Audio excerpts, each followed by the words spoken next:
Ladies and gentlemen, welcome back for another episode of the Success Series. We're super excited to have Peter on today. Peter was one of the original individuals at Supreme, the brand that we all know today. He was also a pro skateboarder, a firefighter in New York City, and so much more. We're going to go into his story, and he's going to share his path from being a firefighter to New York City to his spiritual life. Peter, thank you for being on. They don't look at like life, they don't look at objects the way a normal person does. Like we look at it as a skateboarder's lens. So when we look at like a bench or a ledge, it's not for sitting down, it's for skateboarding. So it really made me think different. It really made me like look at life and things different, like from a different lens, like I said. So yeah, I mean, I've been going on. I was skateboarding for, since 1987. And I picked up by a major sponsor in California, which was my dream. Went out there with a couple $100. I slept on my friend's floor in San Francisco. Old friend Keith Alfadego passed away, great friend of mine, really well at skateboarding. He had a brand called Tough. My friend Chris Keith, and they had an apartment. I slept on the floor. I got picked up by a major skateboarding brand called Thick Skateboards. My friend Greg Carroll, so the owner and manager, and I learned offhand how branding works, how important it is to wear a hat, wear a t-shirt, supporting the company, guerrilla marketing. So that was great. And then skateboarding took me all over the United States. I did several US tours. I went to Japan, Australia, Europe, Paris, Milan. Met great friends from all over the world, still friends with them today. So the skateboarding experience was incredible for me. It was something unscripted. I knew I wanted to turn professional. I put all my energy in everyday skateboarding from 10 in the morning to 10 at night. Really? Every day. If I wasn't skateboarding because it was raining or snowing or I was hurt. So for me, it was just skateboarding. I was just And this is, so you started when you were in school? So I was school. Yeah, and you were skateboarding hours at that, or it was? No, so I was a junior high school, and then no one got me back then. And this was going back in 1980s, 89, 90, when I really started getting into it, like a couple years in. And I dropped out of high school, and I said I want to go to California and get some awesome. Wow, I was crazy. I got finished school, and I was a really good student. Yeah. I did well in class. I just felt caged. Just felt like I needed to get out and fill in my body.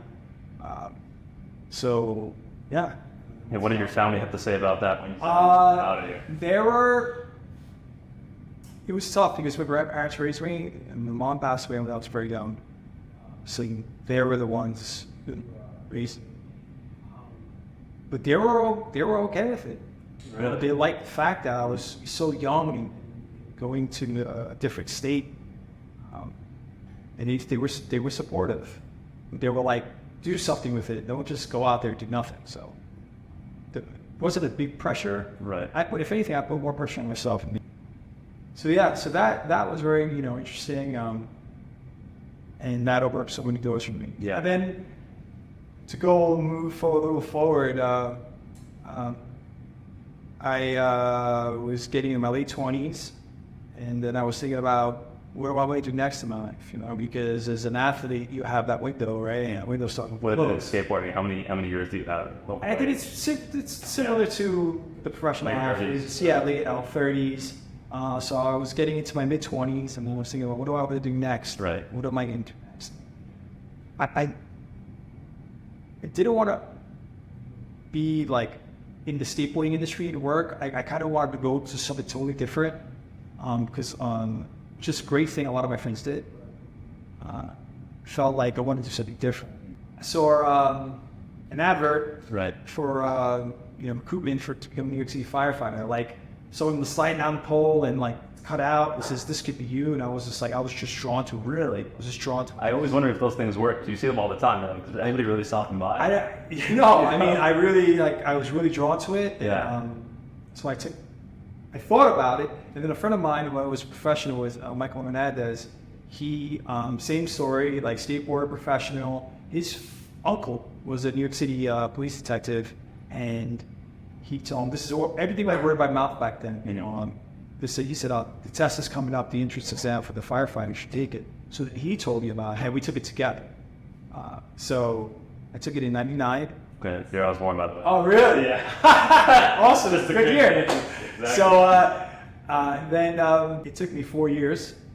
And at that time, I kept on skating, but I was just waiting for the fire department. So then I got called in 2004. I got called earlier, but at the time my skateboarding was doing really well. I was going to Japan, I was on tour. You felt good. I was like, I don't want to do this right now. Right. And they called me up and listen, this is the last class. You got to take this or it's now or never. I was actually living in Australia. I was in Australia at the time. And my sister, she rang me. She was saying, listen, the private department called us in. This is the last class. Australia, I left Australia, came back to the States. And before the academy, I was working at a hotel. I was a doorman, bellman at one of the E. Schrader properties. It was a cheap property. E. Schrader was one of the owners of Studio 54. Mm-hmm. So he like transitioned from nightlife to hotels. He was the first one that created like cool, hip, edgy hotels. So in 1999, it was the millennium. And there was this whole like, you know, thing about Y2K, where, you know, what's going to happen? The world's going to stop. Right. So I was like, you know what? If the world's going to end, I want to be in Miami. So I came down in 1999, the first time I came to Miami, and I celebrated at the Delano, which was an E. Schrader property, and I had an incredible time. My first time in Miami, I had an amazing time. I was like, I'm in the States. This is amazing. Right. So that was my first time I came to Miami. And then I was familiar with the hotel brand. So I went back to New York, and then somebody like casted like a headhunter just grabbed me off the street. He was like, "Oh, were you here for the job fair?" Like, no. It's about to Schrader property. And I was like, "Oh, I'm Schrader property." This is when I was kind of getting burnt out in skateboarding. Right. And I was like, I just came to the Delano. I was like, it's going to be a hotel. So there was a line around the block, and I was like, I'm not waiting on this line. You know, he's like, no, you go straight in. So I met the GM. I was like, what do you want to do? He was like, I'm going to be a Delano, doorman. So I did that. I had a great time.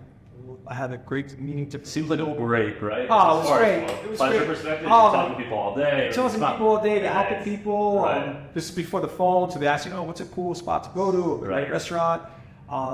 It gives you like, I would say the uniform, they give you a license to speak to people. Right. You know, it's very, I love the hotel. Yeah. I think about it in the future, we feel. Really? Yeah, it's really cool. I guess goes back to like our culture, like growing up Albanian. We're very hospitable, you know, we have people over, like to want something to drink, or sit to the eat, or it's something, Albanian culture is very, it's endearing, and right. It's very odd, like, it's like a mitzvah having someone over, right? Sure. So, I like the hotel business, so I did that, and transition from that, I had a great time doing that. I had some really good friends, it was a hip hotel, I was making really good money, and then, I went to 5.1. That's back in New York. Yeah, that's back in New York. So I went to the fire academy in 2004, and I knew nothing. I took nothing about the fire department. All I knew was the trunks were red, and that's it. And you'd be wearing a hat. And I didn't know anything. I didn't know anything about fire. I knew it. I had no friends. I went there cold. But I was just open to learn. You know, I'm always open to learn. So. Even if I don't know anything, I just take the common sense approach. Anything to no one, anything to this day. Right. I don't know something. What's the common sense approach? How'd you go into that training at the fire department without any knowledge of what to expect?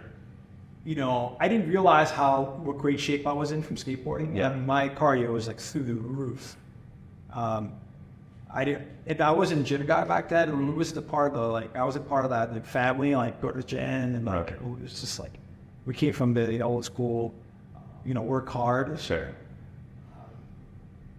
Tradition. You move things around. Physically work hard, you know. So I ended up training, you know, for the fire department. So when I went through the academy, it wasn't as bad as I thought, because I was in really good shape. So for me, that really helped me out being in shape. It was definitely a challenge. Yeah. Because I didn't know what I was getting myself into. But once I got there, I was just loved it. I loved it. Well, what's a story you can share from your time there? It's fair. It's more of like ownership, you know. There's no like blaming, pointing fingers. You know, it's like you mess up, it's on you. And then you got, you know, 12 other people from the firehouse saying, "Yeah, listen, you messed up." And there's no beating around the bush. It's like, and there's something very empowering about like owning, like having humility and saying, "I messed up. I made a mistake." That's right. And it just made me more aware of, you know, taking ownership of my actions. It's a really good feeling. Because I came from a family with tradition, culture, but no actual structure. You know, and then going to the firehouse is like really gave me a lot of structure. You know, just when we eat meals together is so important, right? Having lunch and dinner together is so important because you get to talk, you get to bond with people. And then I use a lot of stuff that I learned from the firehouse. I use my daily life, children, and the family. Still carries over. We always, 6 out of 7 days, we all sit down at the no phones.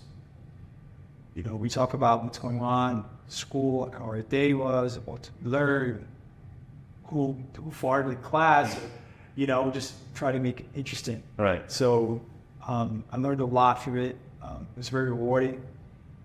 I ended up becoming a firefighter in the Lower East Side of Manhattan, where my father grew up. Wow. Where I moved, where I would go visit when I was younger as a child. My grandparents immigrated to the Lower East Side from Albania.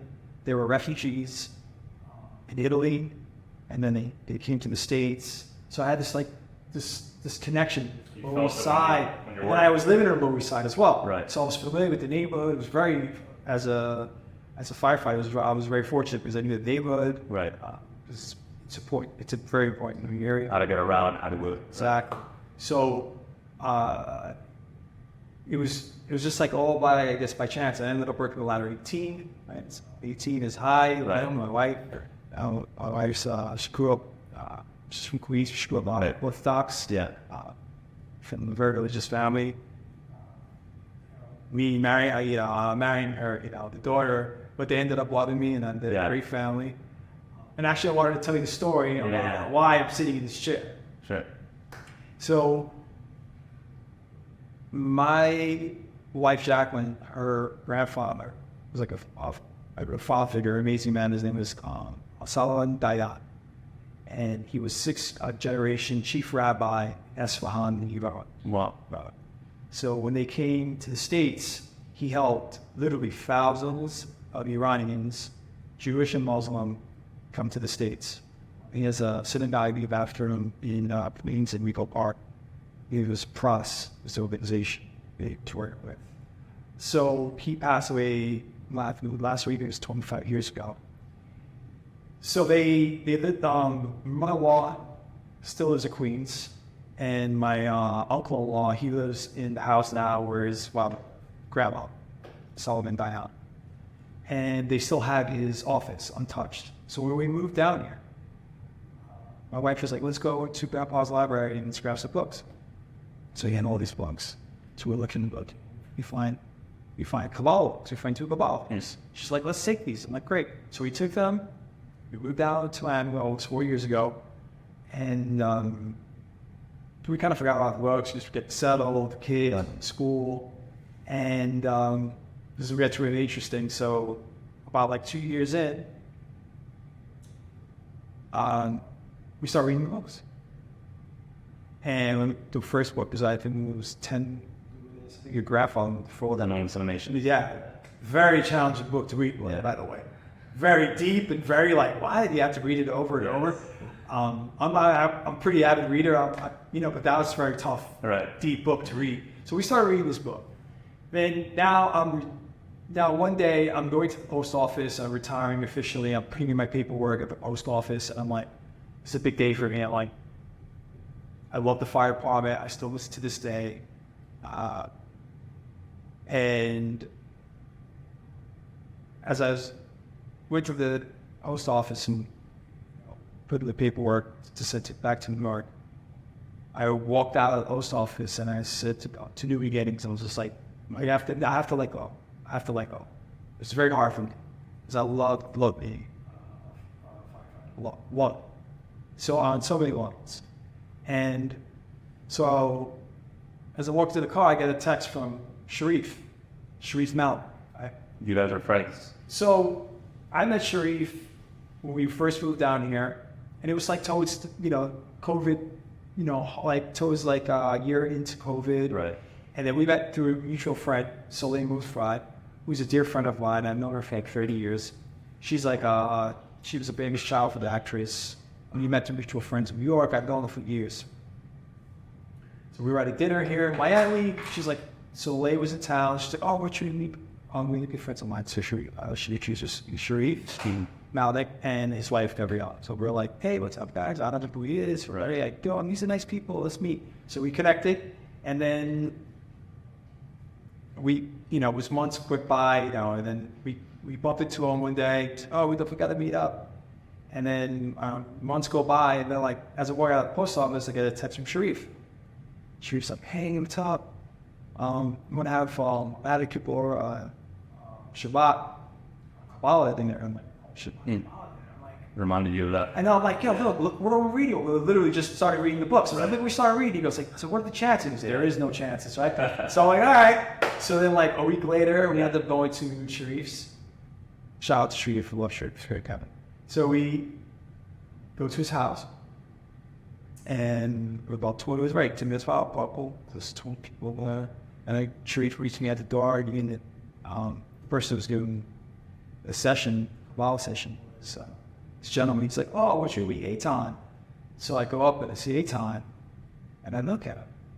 I'm like, are you from LA? And he's like, oh yeah, I used to live in LA. Tell me the spell. I was like, I met you at so-and-so house in LA. They had a Shabbat dinner at LA, and I met Eitan in LA 20 years ago. That's crazy. Separate from everybody, right? I meet him, and I'm like, yeah, and he remembered me. I was like, because How did he I didn't remember a face of 20 years ago.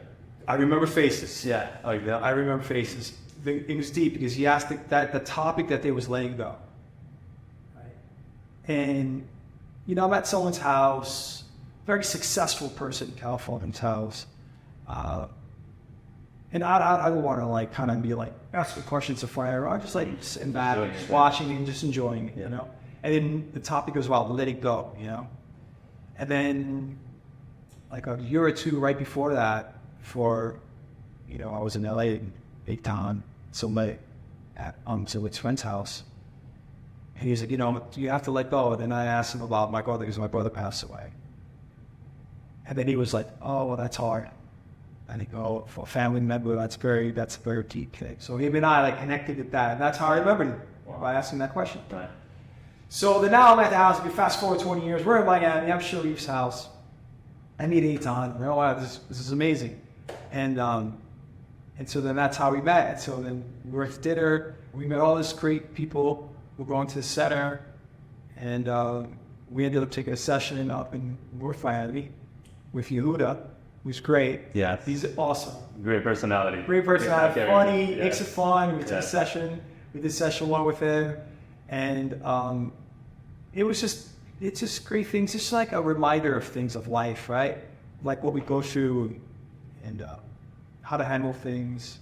Things that like I already know, but it's just good to hear it again. Right. And then, then they open up the center in the design district, the Ariel. We go on the design and meeting some really nice people, and I think the most important thing for me is everyone is like the community is so like welcome. They're really just nice people, which is very important for me and my family. We just a positive energy. That's what we're all about. And now I'm here, I'm sitting now, so that's the story. Now it's really the interesting story. There's a couple things to open there, but let's focus on two things. One. It sounds like there was a lot of people that you love that you lost throughout your life, right? You just mentioned a few. How did you deal with that? And then kind of what's your perspective on life and death and how you live your day-to-day based on that? All right. So my mom passed away when I was very young, so that was very hard for me. We were raised like old school traditional. There wasn't no therapy. There was like, she's gone and that's it. Let's move on. Well, so my sibling, my older brother passed away. Him and I were very close, so we had to deal with it our own way. We didn't talk about it much, so it was very challenging when you were younger. But you know, when you're young, you're resilient. You don't really think about the big picture. I mean, I was 6 years old when my mom passed away, so it was very hard for me. It was very hard. Years go by. 20 years when my brother passes away. It was very hard for me. Very, very hard. You know, so, you know, my wife and I, we talk about everything. She's the best. I love her so much. She's a pioneer when it comes to thinking, and she's just an incredible worker. She's amazing. We talk about everything. Shout out to my wife. Jacqueline. She's the best. And so we started talking about stuff, and you know, and she had a kind of rough childhood too as well. So when I think about life and death, I think about like, why no? The question why do these things happen? I don't know. I don't know the question. Does it hurt? Does it sting? Yeah. Is it going to be there forever? Yeah, it does. For me, yes. But what helped me the most was me and my wife and getting married and have a child. So now I could like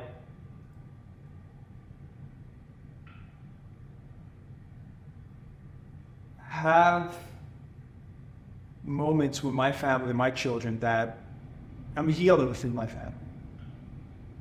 And you know, it's hard, you know. When I think about it, it's very sad.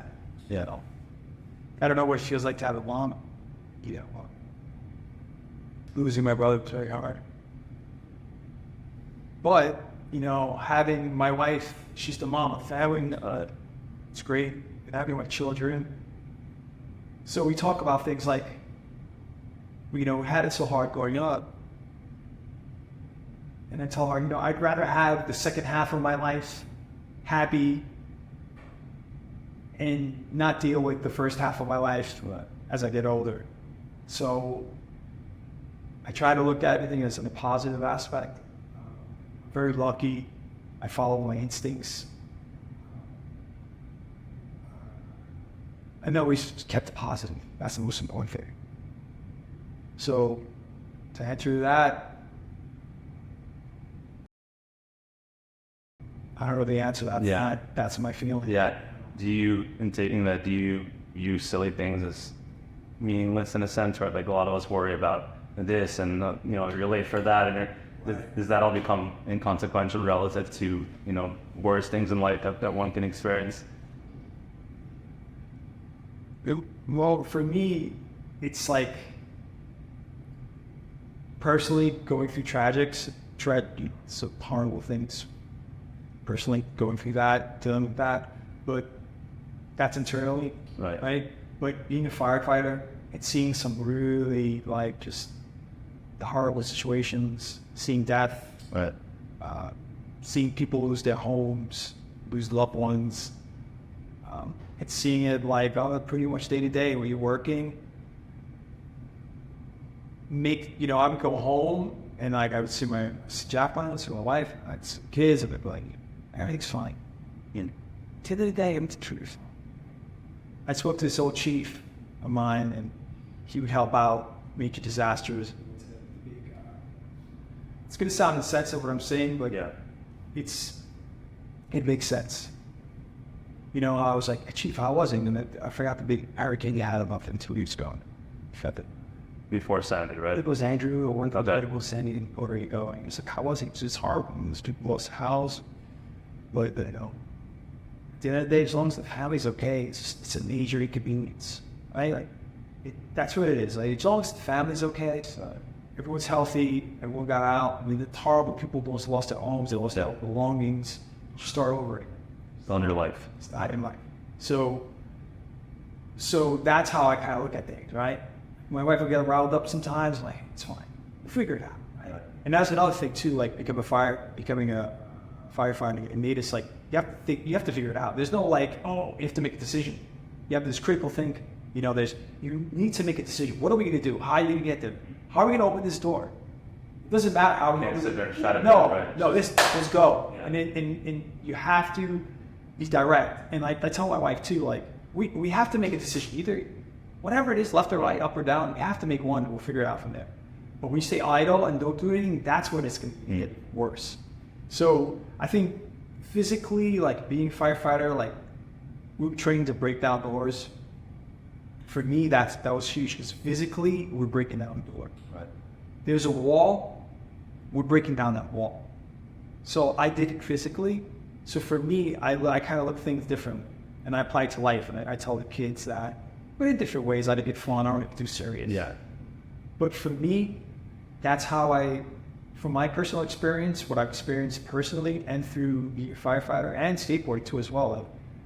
I teach all the kids in the neighborhood how to skate. It's great. It's awesome. I love it. Your kids skate? My children skate. Yeah. My nephews skate. They're really good. They go to the skate park all the time. Okay. And I tell them, skateboarding is like life, right? You're gonna fall, but you're gonna get back up. You're always gonna get back up.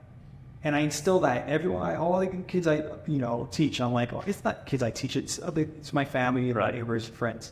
And I always tell them that you're gonna fall. It's gonna hurt. Always gonna get up. And never forget that. So like, I try to instill that in the young kids because it's true. You get consciousness within the sport itself. It's true. Right. It's true. You're physically gonna fall, but you're gonna get up.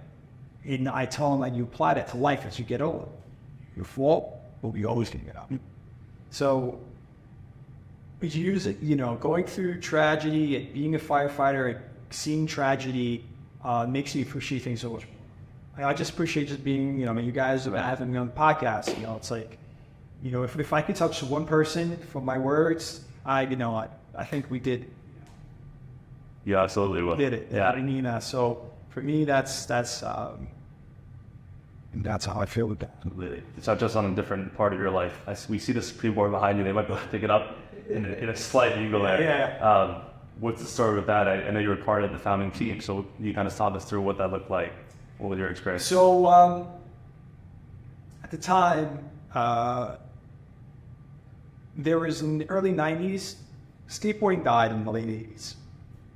Skateboarding was very popular, and then it transitioned to, the ramps. It's called half pipe, skating up vertical skateboarding. It's called. And that was very popular in the 80s, and that kind of was dying down. The street skateboarding became very popular, urban street skate. Because it was easy. All you have to do is grab a board, you go outside, you go skateboarding. You don't need a ramp to skate or whatnot. So skateboarding was dying. So all the skate shops closed, and there's zero skate shops. So now, what we were doing, like I said before, it was California, right? All my friends, we all, the core of my friends, they all became like very successful professional skateboarders. And they named for themselves, they created brands. And at the time, I was in San Francisco at the Embarcadero. This was a famous, it was like the mecca of skateboarding. Everyone would go there in the 90s at this time. All the famous, amazing skateboarders from California, from the Bay Area, from Los Angeles, from Europe, everyone would go skating. It's really on the Embarcadero. It's still there to this day. It's down on Market Street. Yeah. It was just all bent. It was just perfect for skateboarding. It's ledges and steps, and it was just perfect for skateboarding. It's still there. So they changed it around. So it's still there. It's called the Embarcadero. It's down on Market Street, Bush Street now. And I'm hanging out, whatever, and I see my friend Chappie from the Bronx in San Francisco. And this is in the 90s, early 90s, where you don't bump into people like that. You're not going around. You're not at the airport. That's different. But you're bumping into somebody. It's different. Different. We're in California. You're all in this side. So now I see Chappie, and he's from the Bronx, and he's like, he's skateboarding. What's up? And I was so excited to see him. I was like, yo, Chappie, what's up? And he's like, what's up? He said, listen, I'm going to be working for this skateboard shop. I was like, awesome. In the city. I was like, great. He said, I want you to be one of the skateboarder, I want to sponsor you guys. I was like, awesome. And then it'll be some skateboard shop called Supreme. I already like the name. Right. And then I was in California after I returned from my trip to New York. New York, it was in Soho. The skateboard shop was in Soho. I remember taking the train down there and getting off at Prince Street Station, skateboarding, trying to find her out with a piece of paper, some street called Lafayette Street that I've been on before. just parallel to Broadway. Because back in the day, everyone used to walk up and down Broadway. That was like the thing. You know, you go to Broadway. And then you go from there? And then from there, you just don't. You just walk up and down. Really? That's it's like a fashion show. Yeah. All the kids just walk back and forth. So parallel to the Broadway was a street called Lafayette. And then I get there, it's quiet. It was more known for antiques and stuff like that. Had like a mechanic shop on the corner. And I go up to this address, 274, and go look at it. And it's it's like paper in the windows. There's a little like red like rectangle thing with white letters. Right. It's a pre-one, and after the door, I walk in. It's super beautiful. For me, it looked like some high-end luxury brand store. You never see anything like this. It was more mom and pop skateboard shops. The aesthetic wasn't really a thing. It was like stuff's on the rack. There was a wall, which is good too. I like that. But this was something totally different that I really like.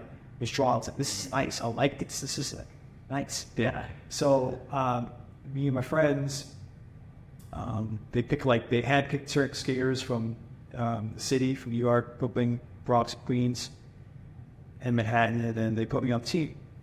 And in return, we just it was our headquarters. You know, no one knew of it. Really, was very little people. No one did anything. Yeah. Just like kids hanging out. So we had these TVs in the front of the window. Right. We played skateboarding videos, Bruce Lee, Kung Fu movies, and like Clockwork Orange would play there, and Space Odyssey. Just this random films, and people would walk by, what's going on here? Right. And kind of created a buzz, like literally like a physical buzz. And we played music really loud, and it was our clubhouse. Yeah. It was literally our clubhouse. So, and in return, what we did was we wear the clothes. And what was the worth? Like, what was the t-shirt going for? Nothing, right? Like $20 to, yeah, maybe $20. Yeah. And in return, we would get it in all the magazines. Right. So we did our guerrilla marketing, our parts. My friend Mike Canades, who's one of the original Supreme team members, who's actually a firefighter too. He's actually a lieutenant. Really? Yeah, he still works. That's pretty awesome. Also China Science, good friend. Oh, yeah. So everybody get on the phone, and he goes, remember at the first meeting we were doing, what was it called? Photo incentives. Right? So we pitched it to James, the owner, like, listen, because they were doing that with all the skateboarding brands. If you're in a Thrasher magazine, which is a famous skateboarding magazine, wearing a shirt, like your company would give you like $500. Right.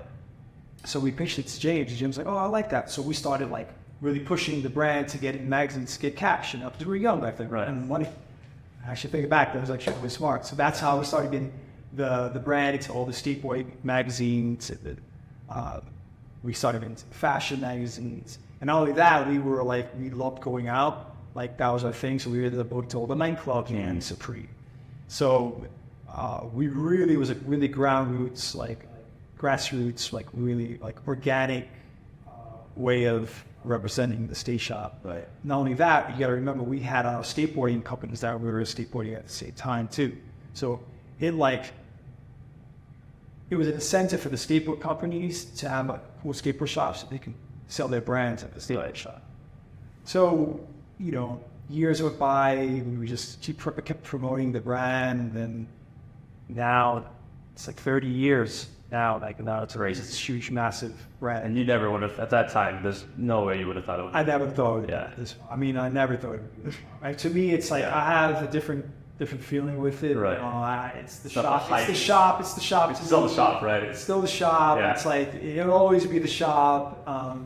But it's incredible what our energy, like, it really helped create this brand. And then, years later, I got, had a base, and from there, it skyrocketed. Right. But, when I think about it, it's great. We had great times. Yeah. And then I had my crew of guys there at the skate shop, and from there, I transitioned to the fire department, so it was like I had that camaraderie there. Right. Then I got it at the firehouse with Deft and Yohan. Right. Still the same, right? It was just great. Yeah. It was just awesome. So, that's awesome. So that was a part of for what we did and how we helped create the brand. It was basically our DNA is in the brand. Right. To this day, how they operate, how their vision is and their image, like our ethos is in it. Yeah. when you go into the store, the loud music, the skaters that work there, they're all skaters, Right. the vibe. Yeah, so it's looking back, it's actually really cool. Yeah. It takes me back to when we were younger and skating. Right. Nostalgic feeling. Very nostalgic, yeah. Yeah. And it's incredible for the brand. Right. So now I still have a really good relationship with the owner. And, That's awesome. yeah, it's for me. It's, Yeah. it's kind of like that cousin that you grew up Right. with. And you're like, I'm glad to see You know, where you've gone. here's your little cousin. Yeah. And your little cousin's doing big things. Yeah. So, Completely. You're proud of it. yeah, very proud, very proud. Yeah. Family, it's family. Right. The last thing we'll ask you is, we always ask guests this, is if you could look back at your like 10, 11-year-old self and tell them one thing today, what would it be? Don't worry so much. Just like when you create the worry, it's tolerant. Yeah. And you need a mentor. It can be anybody. It could be a friend, a family member, or someone who works at the corner store, or a neighbor.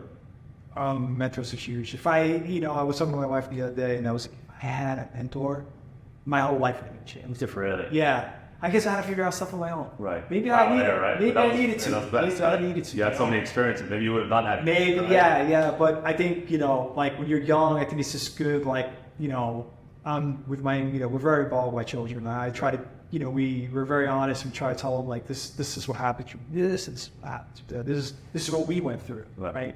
Try not to make that mistake because, it's hard. You don't want to fall on your butt all the time. Sometimes it's good to navigate. If someone helps you navigate through life, it's good because then you don't really have to necessarily trip and fall and fix. Like you can save that bruise for something else. If it's something like It's gonna come anyways. You don't need to force it. yeah. If someone could just drop you a gem, Yeah. and you can say, "Wait, I remember that. I just gotta dodge something." For me, that's great. So that's how I would say to my younger self. Not my poor younger self went through a lot. So that's what I'm saying. That's awesome. Peter, it's been awesome to have you on back. Thanks, I think people will definitely gain a lot from this. Your story, the experiences you went through, just how to live optimistically in spite of going through challenges. I think that's the greatest.